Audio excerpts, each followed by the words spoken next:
তাতে করে রুটিগুলো করে নি বাবা, আবার তরকারি তো করতে হবে। ও মা রুটি করছে, গোলাটা দিয়ে আমি রুটি বানাবো। না গোলাটা রুটি পড়ে গেল। সেটি করে তুলে এই যা তো নিই যা, বাবা। কাজের সময় এসে বিরক্তি করিস। কি হলো, রাগ করেছিস? ওখানে দাঁড়িয়ে আছিস কেন? সাথে কথা বলবি না। এই নে, এটা নিয়েই তো খেলছিলি এতক্ষণ, নে না নে। আমার লাগবে না। আব্বা এত রাগ হয়েছে। আমার হাসি পাই।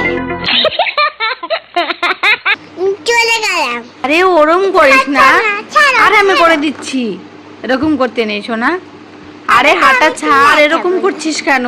মাথাটা আঁচড়ে দিয়ে ভালো করে আমার চুল স্কুল যাবি। এলোমেলোই থাকে। আবার এলোমেলো করে দিবি। যা আজকে এলোমেলো করে নিয়েই তুই স্কুল যাবি। চলো টাটা। মা আমাকে করতে ভালোবাসে। মায়ের সঙ্গে আমার রাগ করা উচিত হয়নি।